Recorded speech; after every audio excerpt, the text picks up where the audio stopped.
저는 부흥사경회가 끝나면 이어지는 주일에는 부흥사경회 기간에 선포되었던 말씀을 정리해서 우리 성도들과 함께 그때 받았던 은혜를 다시 되새김질하는 시간을 갖곤 합니다. 오늘 설교 역시 내 손을 내밀라라는 주제로 3일 동안 김은성 목사님이 선포하셨던 말씀을 통해 우리가 받았던 은혜와 도전을 다시 갈무리해서 함께 나누는 시간을 가지려고 합니다. 모처럼 몇 년 만에 우리가 부흥사경에 열렸습니다. 예배당 건축하고 이순창 목사님 모시고 사경을 했었는데 이번에 영락교회를 담임하시는 김은성 목사님을 모시고 3일밤 우리는 큰 은혜를 받았습니다. 정말 우리가 특별 새벽 기도회를 하면서까지 은혜를 기대했는데 또 많은 분들이 그렇게 특별 새벽 기도회부터 열심히 참석해 주시고 사경회 때는 본당을 빈자리가 거의 없이 가득 채워주셨습니다. 함께 기도하고 함께 은혜 받자는 말씀에 순종해서 그렇게 열심히 참석하신 모든 성도님들께 다시 한번 감사를 드립니다. 이제 부흥사경의 첫날 저녁 누가복음 6장 6절과 7절을 본문으로 해서 거기 있다라는 제목의 말씀이 선포되었습니다. 이제는 다들 익히 알고 계시겠지만 오늘 본문에는 오른손 마른 사람이 등장합니다. 유대인들은요 오른손에 권능이 있다라고 여겼습니다. 그런데 이 사람의 손이 한쪽이 말랐는데 하필이면 왼손이 아니라 바로 오른손이 메말랐습니다. 따라서 오른손이 메말랐다는 것이 뭘 뜻하느냐? 이 사람의 삶의 모든 것이 메말랐다는 뜻입니다. 이 사람의 오른손, 즉 건강이 메마르면서 더불어 돈도 메마르고 관계도 메마르고 삶의 기쁨도 메마르고 결국 삶 전체가 고목나무처럼 바짝 메말라버린 인생이 되었다는 뜻입니다. 이렇게 자신의 인생이 메마르게 되는 걸 누가 원하겠습니까마는 본인의 의지와 상관없이 이런 메마름이 찾아오는 것이 우리네 인생 아니겠습니까? 우리들 역시 어떤 분은 돈이 메마르고 어떤 분은 건강이 메마르고 어떤 분은 관계가 메마르고 어떤 분은 기쁨이 메마르기도 하고 또 이것들 몇 가지가 복합적으로 메말라 버린 분도 계십니다. 메마름은 누구에게나 찾아올 수 있다는 말이에요. 그것은 목사도 예외가 아니고 장로도 예외가 아니고 그 누구도 예외가 될 수 없습니다. 여기에 더하여 유대인들이 가지고 있는 특유의 관점으로 인하여 이 사람의 메마름의 고통은 더욱 심화될 수밖에 없었다는 것도 염두에 두셔야 됩니다. 일반적으로 고대 유대 사회에서 몸에 장애가 있거나 질병에 걸릴 경우 죄가 있어서 그렇게 되었다 여겼고 또 종교적으로는 부정한 사람으로 취급했습니다. 따라서 죄가 있고 부정한 이 사람은 어딜 가도 환영받지 못하는 존재였습니다. 그렇게 자신이 사랑받지 못하고 환영받지 못하는 존재라는 걸 자각하는 순간 어느 곳도 갈 수가 없는 겁니다. 여러분도 겪어보셨겠지만 내가 사랑받지 못하고 환영받지 못하는 그런 곳에 여러분 가고 싶으십니까? 죽어도 가기 싫거든요. 그 중에서도 해당은 더더욱 그렇습니다. 이 해당이라는 것은 유대인들의 모임 장소인데 무너진 성전을 대신해서 유대인들이 이곳에 모여 성경을 공부하고 또 안식일이면 예배를 드리는 그런 장소였기에 일정 부분 성수의 역할을 감당하는 곳이었고 그래서 장애를 가지고 질병이 가진 사람이 해당에 들어오면 달갑지 않게 여겼습니다. 사정이 이렇다 보니 오른손이 메마른 이 사람은 해당에 들어갈 때마다 자신을 향해 쏟아지는 따가운 시선을 결코 피할 수가 없었습니다. 왜?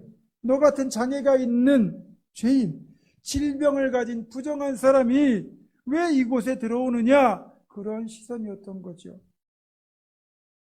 그럼에도 놀라운 것은 이 사람은 이 모든 정죄의 시선을 감수하고도 해당에 갔다는 거예요. 어쩌다 해당에 간 것이 아니고 안식일이 되면 그는 반드시 해당을 갔습니다. 비록 장애가 있고 죄인 취급받는 인생일지라도 하나님을 예배하는 해당을 향한 발걸음만큼은 포기하지 않았습니다. 이런 그의 모습을 6절에서 안식일에 예수님이 해당에 들어가셨을 때 거기 오른손 마른 사람이 있었다, 이렇게 표현하고 있습니다. 물론 해당에 들어가도 그가 있을 곳은 사람들의 눈에 잘 띄지 않는 한쪽 구석이었습니다. 그래서 그는 안식일이면 항상 해당에 들어가서 구석자리 거기에 있었습니다. 왜 구석에 있습니까? 자신이 작고 초라하게 느껴져서 그러는 겁니다. 우리는요, 가는 곳마다 내가 가는 곳에 그 세상과 나를 비교해서, 그곳에 있는 이들과도 또 나를 비교해서, 만약에 내가 그 세상 그들보다 못하다는 생각이 드는 순간 나도 모르게 주눅이 들고 의기소침해지고 한없이 자신이 작고 초라하게 느껴져서 나도 모르게 구석으로만 숨어 들어갑니다. 그게 우리들의 본성입니다. 물론 그런 구석자리를 할지라도 지금 이 사람이 있는 곳은 다름 아닌 해당입니다. 그러니까 이 구석도 해당의 일부라는 거죠. 예배당의 일부라는 겁니다. 여러분, 하나님이 임재하실 때 예배당 앞쪽이 강단 쪽에만 임재하시고 저 예배당 뒤쪽은 임재하지 않으십니까? 하나님은 어느 곳에나 예배당 전체에 골고루 임재하시는 분입니다. 물론 하나님은 앞자리에 앉는 분을 더 좋아하세요. 그건 기억하셔야 됩니다. 이렇게 늘 해당 구석에 있었지만 그럼에도 이 사람이 정말 복된 것은 그날 안식일에 예수님이 이 사람에 있는 해당에 오셨다는 겁니다. 드디어 고대하던 주님과 만날 기회가 생겼다는 거죠. 우리가 어떤 상황에서도 예배의 자리, 기도의 자리를 지켜야 될 이유가 여기에 있는 겁니다. 우리가 있어야 할 자리를 지키기만 하면 언젠가는 예수님을 반드시 만날 수 있기 때문입니다. 예수님을 만나는 것이 중요한 이유는 뭐예요? 예수님을 만나기만 하면, 진짜 만나기만 하면 우리의 인생은 불행이 끝이 나고 행복이 시작되기 때문입니다. 예수님만 만나면 모든 것이 해결됩니다. 드디어 그 예수님을 이 오른손 메마른 사람도 만날 기회가 온 겁니다. 그러나 여러분도 겪어보셨겠지만 모든 일이 순조롭게 이루어지기가 쉽지 않아요. 모든 일에는 고비가 있고 갈등이 있습니다. 이 사람이 예수님을 만났다는 기쁨도 잠시, 이 사람의 눈에 예수님에 대하여 트집을 잡으려고 벼르고 있는 서기관과 바리새인들의 모습이 눈에 들어왔습니다. 여러분도 딱 보면 이 사람의 눈빛이 호의적인 눈빛인지 벼르고 있는 눈빛인지 아시지 않습니까? 여러분, 부부싸움 하기 전에 아내의 눈빛을 보시면 여러분 그 아내의 눈빛이 여러분을 한없이 사랑스럽게 보십니까? 아니면 단단히 벼르고 대판 한번 해보자 하는 그런 눈빛으로 느껴지십니까? 딱 보면 알거든요. 그리고 이 사람은 질병과 장애를 가진 사람이잖아요. 그러니까 워낙 눈치를 많이 보다 보니 척하면 눈빛만 봐도 호의적인 눈빛인지 적대적인 눈빛인지를 알 수 있어요. 결국 이 사람은 예수님이 해당에 들어오셨을 때 예수님을 보고는 잠시 소망을 품었다가 이 서기관과 바리새인들의 눈빛을 보고는 깊은 절망의 구렁텅이에 빠진 겁니다. 뭔가 일이 잘 풀릴 것 같을 때 도움을 주는 대신에 오히려 방해하는 악한 세력의 역사로 인하여 깊은 절망의 구덩이에 빠진 거죠. 조금 전에 기도하신 정인호 권사님도 기도 중에 언급했지만 그런 깊은 구덩이를 우리는 만나게 됩니다.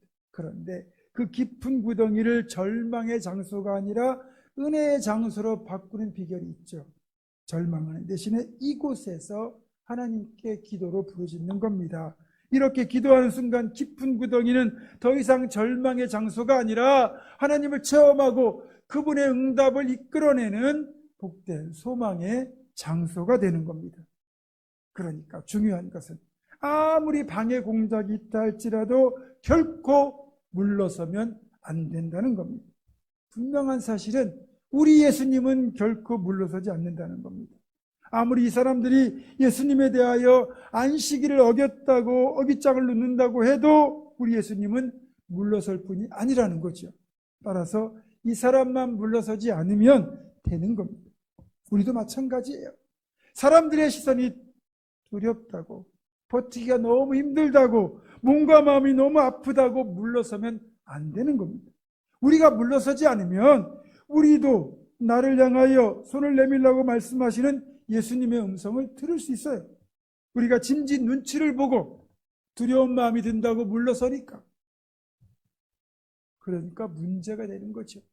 오른손이 메마른 사람처럼 그럼에도 어떻게든 거기에 머물러 있어야 됩니다. 해당이라고 하는 거기, 예배의 자리, 기도의 자리, 하나님을 만나는 그 자리에 우리는 반드시 있어야 되는 겁니다. 그렇게 어떤 상황에서도 물러서지 않고 거기, 즉 예배의 자리, 기도의 자리에 있는 우리가 되기를 주님의 이름으로 축원합니다. 둘째 날 저녁 누가복음 6장 8절을 본문으로 해서 한가운데 서라라는 말씀이 선포되었습니다. 앞에서 살펴본 것처럼 이 사람이 가장 잘한 건 늘 거기 있었다는 겁니다. 아무리 시선이 따갑고 어떤 비난을 받더라도 해당 예배의 자리를 지키며 거기 있었기 때문에 예수님을 만날 수 있었던 거예요. 그곳에서 예수님을 만나게 되면서 잠시 희망을 품었지만 그 순간 예수님께서 안식일에 이 사람을 고쳐주면 고발할 생각으로 증거 포착을 하려는 서기관과 바리새인들을 보는 순간 이 사람은 또다시 깊은 절망에 빠졌죠. 이 사람을 고쳐주기만 한다면 안식일을 어겼다는 것을 빌미로 예수님을 고발할 증거를 찾는 그들의 눈길에서 이 사람은 또 한 번 좌절한 겁니다. 너무나도 감사한 것은 예수님께서 이미 서기관이나 바리새인들의 생각을 알고 계셨다는 거예요. 예수께서 그들의 생각을 아시고 이렇게 되어 있지 않습니까? 그런데요, 이 그들이라고 할 때, 그들의 생각을 아시고 할 때는 그들 속에는 병고침을 간절히 원하는 이 사람의 소망도 포함되어 있었다는 거죠. 그리고 정말 중요한 사실, 제가 방금 앞에서도 말씀드렸지만 예수님은 이런 간사한 생각을 품고 있는 이들 때문에 선한 일을 포기할 뿐이 아니시라는 겁니다.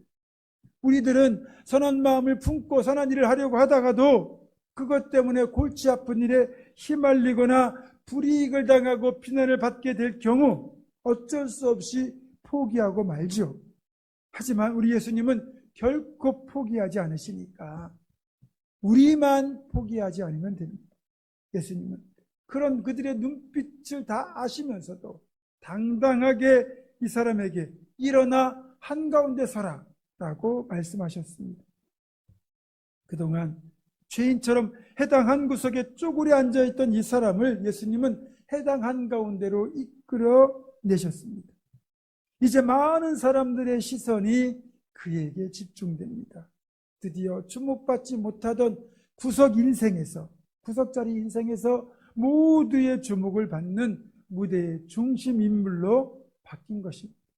우리 하나님, 우리 예수님은 우리가 어떤 상황에 있다 할지라도 우리가 인생이라고 하는 무대의 주인공으로 무대 한가운데 서기를 원하신다는 겁니다. 왜냐하면 우리가 다름 아닌 하나님의 자녀이기 때문입니다. 여러분도 다 자식 키워보셔서 경험해 보셨잖아요. 우리 아이들이 어렸을 때 어린이집이나 유치원에서 발표회를 하잖아요. 그러면 자기가 맡은 역할을 잘해내는 걸 보면 그렇게 예쁘고 뿌듯할 수가 없어요. 그 많은 아이들이 나와서 무대에서 공연을 해도 내 눈에는 내 아이만 들어옵니다. 분명히 이제 한 달여 뒤면은 성탄절 또 우리가 축하 공연을 하게 될 텐데 유치바등부, 중고등부 청년들 또 장년들 그렇게 공연하지 않겠습니까?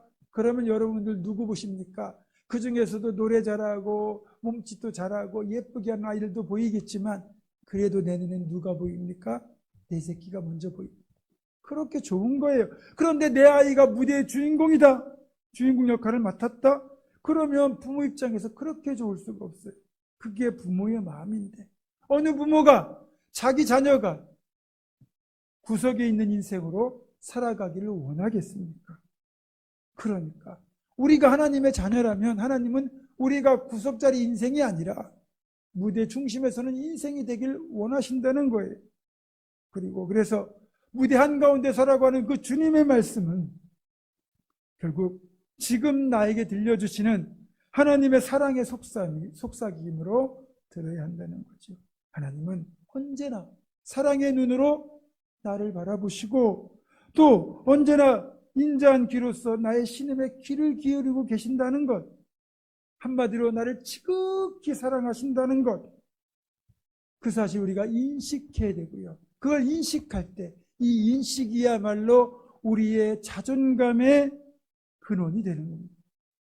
그리고 이런 내가 사랑받는 존재다, 하나님의 존귀한 자녀다라는 이 자존감이야말로 우리가 설 수 있는 이유, 살아갈 수 있는 근거가 됩니다.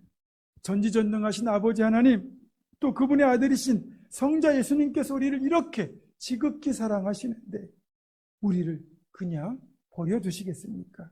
마태복음 7장 11절입니다. 너희가 악한 자라도 좋은 것으로 자식에게 줄 줄 알거든 하물며 하늘에 계신 너희 아버지께서 구하는 자에게 좋은 것으로 주시지 않겠느냐. 여러분, 이 하물며는 무슨 뜻입니까? 악한 자도 자식에게 잘하는데 하물며 우리를 지극히 사랑하신 하나님께서 우리에게 좋은 것 주시지 않겠느냐, 그 뜻 아니겠습니까? 사랑하는 성도 여러분, 우리를 지극히 사랑하셔서 하나님이 쓰시는 기적의 이야기, 은혜의 이야기가 펼쳐지는 무대의 주인공으로 우리를 한가운데 서라 말씀하실 때 당당히 나와 한가운데 순종하여 서시고 하나님이 이루시는 놀라운 역사의 주인공이 다 되기를 주님의 이름으로 축원합니다. 마지막 셋째 날 저녁은 누가복음 6장 9절과 10절을 본문으로 해서 내 손을 내밀라라는 제목의 말씀이 선포되었습니다. 이제 해당에 모인 사람들은 무대 한가운데 선 이 사람과 예수님을 번갈아 지켜보고 있었습니다. 어떤 이는 불신의 눈으로, 어떤 이는 고발할 생각으로, 어떤 이는 호기심으로 그렇게 흥미롭게 지켜보고 있었습니다.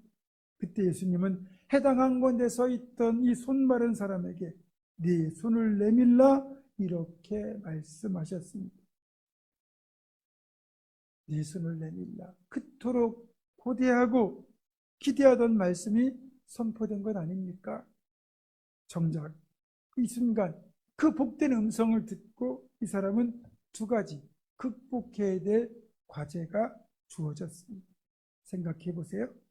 예수님이 먼저 하셨던 말씀대로 해당 한가운데 나가 서는 것은 그리 어려운 일이 아닙니다. 조금만 굳게 마음먹고 조금만 수치를 무릅쓰면 이 가운데로 나올 수 있습니다. 그러나 네 손을 내밀라고 하실 때 손을 내미는 것은 경우가 다릅니다. 먼저는 정말 고쳐질 수 있을까 하는 의심을 극복해야 됩니다. 솔직히 너무 오랫동안 굳어서 말라버린 팔입니다. 그러니까 말라서 굳어버린 팔입니다. 손이 말랐다고 되어 있지만 손만 마른 게 아니라 오른팔 전체가 말랐을 겁니다.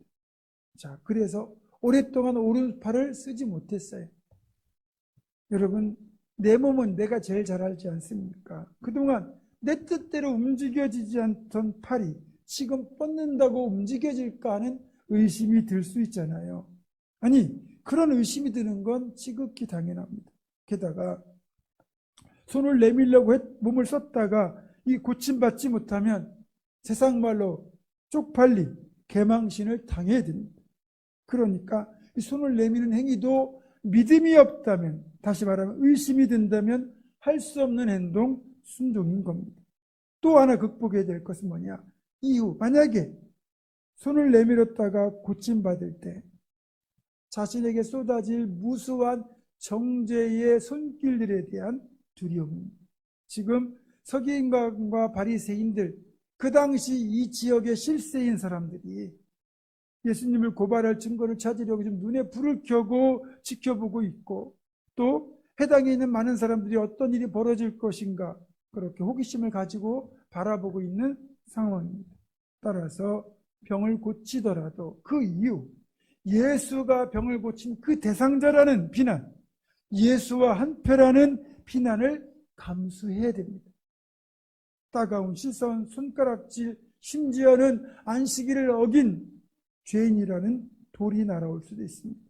진짜 고침받고 싶은 마음은 간절하지만 이후에 이런 일이 벌어질 수도 있다는 예상이 충분히 가능한데 이 두려움을 극복하지 못하면 손을 내밀 수가 없는 거죠. 그런데 10절을 보면 어떻게 되어 있습니까? 그가 그리하매 이렇게 되어 있죠. 이 말은 그가 즉시 순종하였다라는 뜻입니다. 감사하게도 이 사람은 잠시도 머뭇거리거나 주저하지 않았습니다. 더 이상 사람들의 시선을 개의치 않았고 이후에 벌어질 불미스러운 일 따위에는 마음을 빼앗기지 않았습니다. 주님의 말씀을 듣고는 담대하게, 그것도 믿음으로 즉시 자신의 손을 내밀었습니다. 제가 지난주 설교에서 언급했지만 자신에게 찾아온 이 복된 기회를 이 사람도 꼭 붙잡았습니다. 그리고 여기에서 즉시 손을 내미는 순종을 했다는 걸 우리는 눈여겨보셔야 됩니다. 만약 우리가 어떤 결정을 내리거나 어떤 행동을 해야 될 때 즉각하지 않고 뜸을 들이는 경우가 있지 않습니까? 이렇게 뜸을 들인다는 건 어쩌면 돌다리도 두들겨보고 건너라라는 속담처럼 신중한 것일 수도 있습니다. 그러나 이런 신중한 결정도 주님 말씀 앞에서는 달라야 됩니다. 주님께서 손을 내밀라, 그 말 뜻은 뭡니까? 지금 당장 내밀라는 말씀 아닙니까? 그럴 때 뜸을 들이는 건 다름 아닌 의심, 불신, 두려움이 있다는 뜻이죠. 그렇게 의심이나 두려움에 사로잡히지 말고 주님 말씀하시면 즉각 손을 내밀어 순종해야 됩니다. 자, 그런데 보세요. 어떤 일이 벌어집니까? 오랫동안 말랐던 손이 말씀에 순종하여 내미는 순간 예전처럼 온전히 회복이 되었습니다. 여러분, 손이 말라 있었다는 건 무슨 뜻이겠습니까? 신경이 죽었다는 뜻 아니겠어요? 또 손을 오랫동안 사용하지 않으면 그 손과 팔의 근육이 다 빠져나갔다는 뜻입니다. 그러면 손이 회복되었다는 건 신경이 살아났고 그 순간 근육량이 증가했다는 거잖아요. 의학적으로는 불가능한 일이 일어났다는 얘기예요. 그 일을 주님이 행하셨다는 겁니다. 사람에게는 불가능해도 우리 주님에게는 불가능이 없음을 잘 보여주고 있습니다. 그리고 무엇보다 손이 예전처럼 회복되었다는 것은 여러 의미를 내포하고 있어요. 메마른 손처럼 말라버렸던 이 사람의 인생이 풍성한 인생으로 회복되었다는 것이고, 무엇보다 하나님과의 관계, 이웃과의 관계가 온전히 회복되었다는 뜻입니다. 더 이상 주목받지 못하던 구석자리 인생이 아니라 하나님 써내려가는 은혜의 이야기의 주인공으로 당당하게 살아가게 되었다는 의미입니다.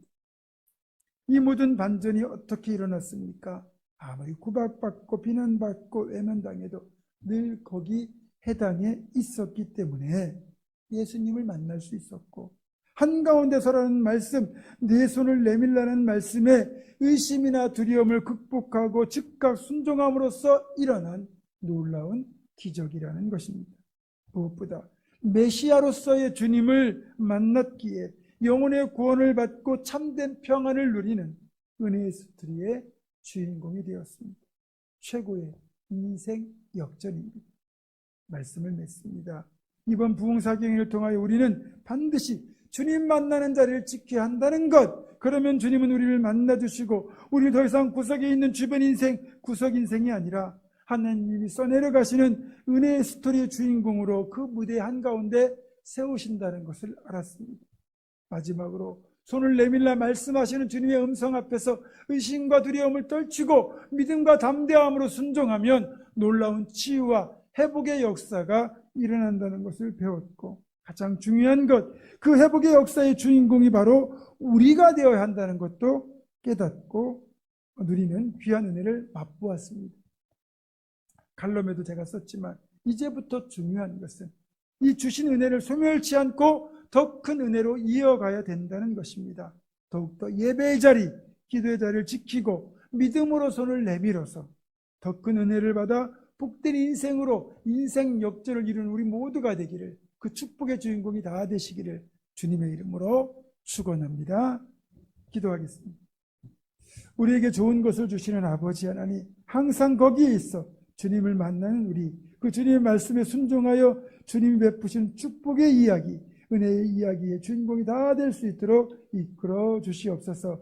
우리 주 예수 그리스도의 이름으로 기도드립니다. 아멘.